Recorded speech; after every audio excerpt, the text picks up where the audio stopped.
mieux que lui a su incarner l'identité bretonne.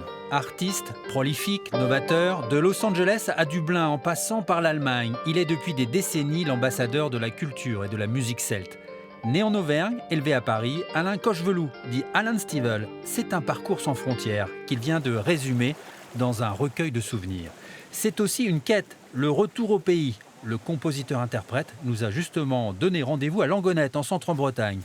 Ici, en 1973, grâce à ses premiers cachets, il a acheté sa première maison après un début de carrière triomphale plus qu'un havre de paix.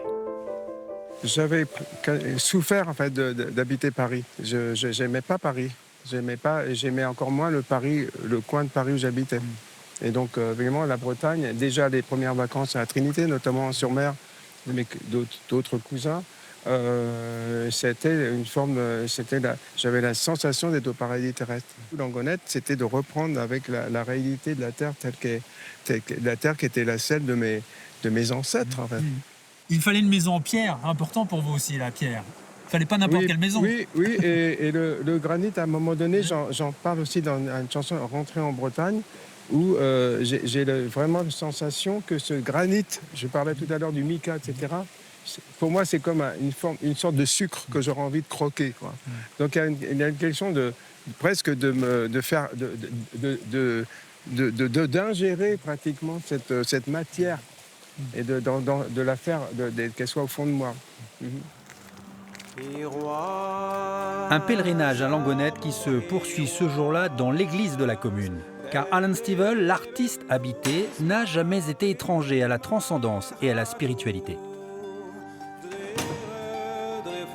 Je ne me considère plus comme catholique, je ne me suis même plus comme chrétien, mais du coup ça fait partie de ma culture et du coup je ne viens jamais dans une ville quelque part en tournée sans passer le porche d'une église, j'aime beaucoup.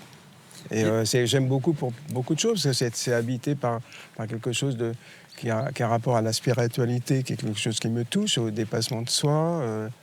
Et la transcendance, enfin voilà quoi. Et puis en plus de ça, même le christianisme qui est censé représenter un certain amour du prochain, quelque chose qui me parle. Et seule croyance revendiquée aujourd'hui, le celtisme, symbolisé par un collier et un triskel qu'il porte depuis ses premiers concerts. Très jeune, je ne pouvais pas passer de dessiner un petit triskel quelque part sur mes cahiers de classe, etc.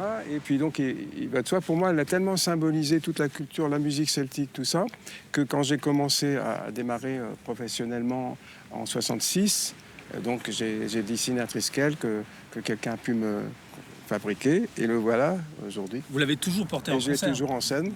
Et voilà. Donc c'est quoi, une sorte de porte-bonheur? Ça pourrait être un porte-bonheur, parce que de toute façon, c'est censé être un porte-bonheur. Ça a attisé la curiosité un peu sur les plateaux télé, non? Parce qu'on m'a vu avec un triskel de presque 10 cm sur tous les plateaux télé, donc sur les premières pages de magazines, en prime time. Donc beaucoup de gens, il y a eu une forme de mode que tout le monde a voulu avoir son triskel sur son bonnet, sur sa manche, partout, quoi, ou autour du cou. Maintenant, ça commence à être un peu connu, parce que du coup, on va jusqu'aux andouilles de Guémené, on va jusqu'à les biscuits, ceci, cela, à un point même peut-être que j'ai fait la promotion de ce symbole, triskel, et maintenant, je ne regrette pas, mais ce serait presque trop, quoi. Lanceur de mode, mais surtout breton engagé. Dès le début des années 70, il est le compagnon de route du mouvement régionaliste, invariablement accroché à un rêve, celui d'une Bretagne émancipée. On espère qu'elle va être autonome. Dernier délai pour les 500 ans du fameux deal avec la France en 1532, donc 2032, on va dire voilà, ça c'est vraiment se donner un deadline. Là, il faut que ça soit qu'on ait l'autonomie dans la République française, un statut particulier comme la Corse, comme le Pays Basque, comme la Catalogne, comme toutes les minorités nationales en fait. C'est une évidence, sauf qu'il y a un déni parce que on retrouve toujours cette peur du jacobin français qui se dit eh ben ma femme va partir parce qu'on lui donne un peu de liberté, quoi.